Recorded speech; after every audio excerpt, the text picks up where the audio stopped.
The latest Undertaker The Last Ride episode is out. We got 2 chapters down now. And it is eerily sort of, you know, appropriate that WWE found the way. I know what I said last week about wanting to wait until Undertaker was officially retired to really sort of bring the curtain down on what he had worked so hard to build up, which is keeping kayfabe around this mythical character for so long. But in watching The Last Dance, which is ending at the time of this recording, aired its final episode, it's just funny to me in watching both of those docuseries, just how the similarities in there is very, very interesting. The timing of it all, and I don't know if WWE maybe had plans to release this later, but the reviews and the ratings for Last Dance have been so enormous. I wonder if they maybe moved up the timeline a little bit on that. However, I really am enjoying the Last Ride series. I think this one lost its way a little bit in the middle, was maybe a little bit repetitive in certain areas, but I think that the overwhelming thing that I took from it was this was such a brilliant episode to see Vince McMahon's relationship with The Undertaker really on full display, and how much Undertaker cares about him and vice versa. And, it's a powerful thing when you see, very strong individuals on the verge of breaking down in tears. And they both got to that point in this episode talking about one another. And I remember watching the Andre the Giant documentary from HBO and Vince McMahon breaking down, and how much that struck me. Because to me, Vince McMahon is the ultimate alpha male ever. He is the definition to me of a man's man kind of deal. You don't get sick. The show must go on. Just the hardworking, like as ruthless to achieve in all things victory. That's Vince McMahon to me. And so to see him so touched when talking about how much The Undertaker meant to him was very powerful. Other things from this episode that I think this episode made me reflect more fondly on Michelle McCool's career. She was another standout in this episode. She came off very well in this for the most part. There's one note I will get to. But what did you think of this episode? Yeah, it definitely was, I think, kind of confirms what you and I were talking about last week, how I think initially the premise of this documentary, or the camera crew following him around, was to document his last match or retirement match, which I think the plan was for Roman Reigns at WrestleMania 33. But unfortunately, that was such a stinker, and he did not want to go out like that. And that's something I was going to kind of bring up maybe later, but I could throw it out there real quick. Was he lives this vicious vicious circle of life, where if he does really well in a match, then he thinks he can keep going and do it again next year. If he has a stinker of a match, then he wants to come back next year and prove everyone wrong again. So it's like, no matter what, he's always going to come back, depending his perspective of how particular match went. And but I just will say this, as far as it looked like initially, it was probably just documenting WrestleMania 33 and his last match with Roman Reigns. But unfortunately, that was so bad, he wants to redeem himself. And this whole episode, obviously, as it was called, Redemption, it was just documenting kind of the comeback process, and just getting a new hip surgery for a new hip. Incredible science behind that, by the way. Yeah. Like how initially that day after the surgery, he was walking better. He could already tell he was like pain free, which is just crazy. When we get to that point, baby Huey, imagine how far along they'll be. So that's good. Yeah, I know exactly. We'll be like full on like be robots. Fine. We'll be fine. Yeah, cyborgs coming. But I was just gonna say also, so just him analyzing, reflecting on WrestleMania 33, and just how mentally he wanted to change that perspective. And real quick, before I forget, I think this whole thing, what's great about this whole docuseries, and even with The Last Dance with Michael Jordan, these two guys, Undertaker, Michael Jordan, for the sake of this conversation, you're able to, for them at least, kind of rewrite history, or at least tell their story and how they want to be remembered. And this is something I talked about with coworkers at work, as far as like with The Last Dance. This is Michael Jordan's opportunity at this point in his life to if you want to call it rewriting history, but at least set the record straight on, from his perspective, how things played out during his years on the Bulls.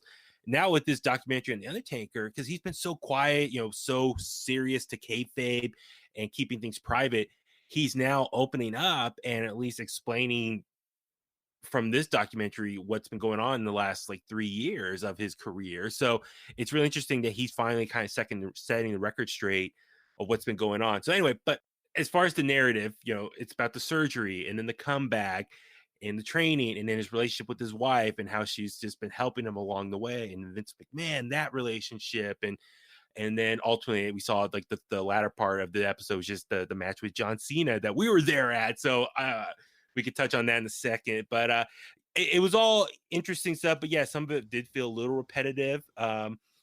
But overall, yeah, the big takeaway I think was the relationship with Vince McMahon. It started really strong and it ended incredibly strong as well. And the the preview for next week had me. I'm happy they're going there, but I'm also terrified that they're going there with the Saudi shows and everything like that. So it was a very, very good tease for the next episode. So far, this Last Ride documentary has been really good. And just, this is a side note, basketball note, not to quibble. I don't think Michael Jordan has ever had anything to set straight about his career or where he stands in the history of his sport. This to me, The Last Dance, and again, apologies out there if you're not a sports fan. This to me, it's not rewriting history or retelling any history. It is just a reminder, for at least for me, how I grew up as a basketball fan, which was, there was Michael Jordan, and then there was everybody else, and it wasn't close. And like so for me, I don't think he's had anything to sort of explain, and it's been fun watching because it took me back to my childhood. It's like, yeah, dude, this guy was just a god on the basketball court. The Undertaker stuff though, because you hit on something with sort of this vicious cycle that he finds himself in, and it feels like that's where we're going with this next episode, because he wants to redeem himself, and I don't know, and I didn't get the sense. Going back to that match, I wasn't thrilled with that match. Yeah, like Undertaker looked like he was moving a lot better, obviously, and he didn't embarrass himself like he felt that he did in his match with Roman Reigns. But it's not like they went out there and had a Shawn Michaels versus Undertaker WrestleMania 25 or 26 style match. It was he squashed John Cena, so I mean it was definitely a better sort of last impression if that's what it was. But I didn't get the impression from Undertaker and watching it that he felt like, okay, that's the match that I can leave my career on. You know what I mean? And yeah, so I appreciated that aspect of it. And a couple other little tidbits that sort of stood out to me that were very small. I liked just watching the dude getting his WrestleMania hat ready. And like he's like, yep, this is the one, and he hands it off to Mark Carrano. It's like, all right, let's go with the gear.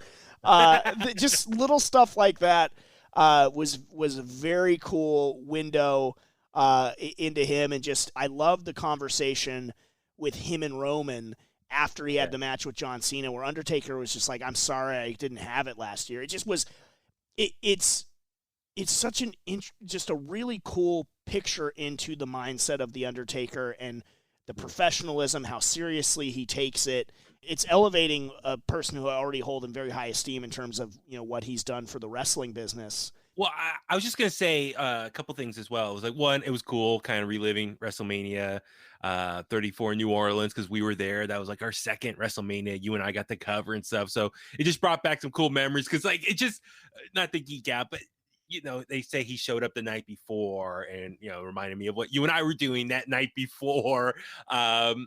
We were a takeover that night. So it's just kind of like, as far as making a connection to us, I was like, oh yeah, like probably when he was at the airport, we were watching Gargano and Ciampa go at it or something. So just like for me, it was just a nice little reminder.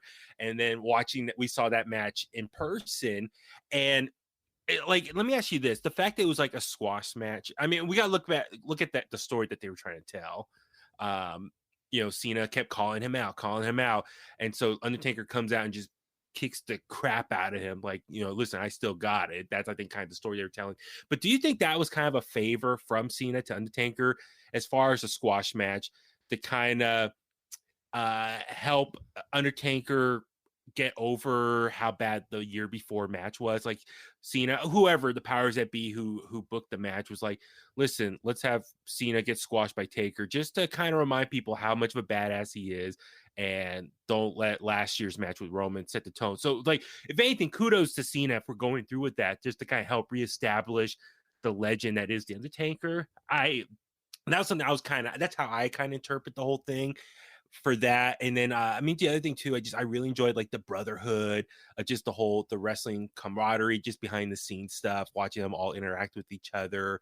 And just it's a really cool thing to see, just like behind the scenes, everyone kind of talking to each other and just being friendly, and just it's all a good time. Like, everyone's in gorilla position celebrating.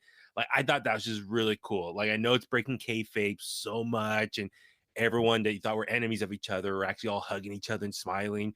Shawn and Taker hugging, and Shawn's ribbing him, saying, like, do I have to come every year now to watch you? Or like, just all that stuff. I got a kick out of that. I mean, I know it's breaking the fourth wall and kayfabe down, but at the end of the day, I still geek out because that just kind of reminds me why I love wrestling and just the business and that aspect. So, Yeah, again, that sort of that look in is always what attracts people. They want to feel like they're in on it, and this very much so is giving you a window to that. The one note I want to say about Michelle McCool before we move on to the preview for next week's episode is the fact that she attributes the "as good as I once was, I'm not as good as I once was, but I was good once as I ever was" to Undertaker. Well, that's Toby Keith's song "As Good as I Once Was." Just had me dying. I was like, are you serious right now? Like, so she's like, it's like Mark always says, he was good once as he ever was. I'm like, come on, Michelle. Well, give me a break.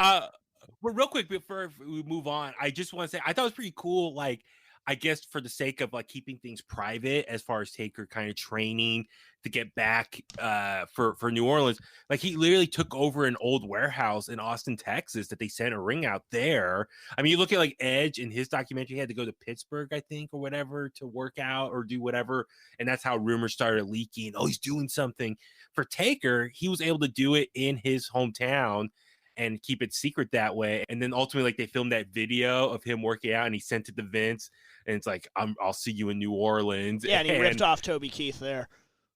But then he did his little Toby Keith catchphrase, and then he sent the video to Vince like during the Elimination Chamber pay-per-view that year. That was like the deadline to let him know if he was in or not. And then I guess Vince wrote back like, F yeah, let's do this. And so it's just interesting that literally Cena and them, they were all like on the fly creating that storyline real quick. It was a quick build-up for that WrestleMania that year, but it was all depending on Undertaker working out in that warehouse in Austin, Texas. So that was something I thought that was cool.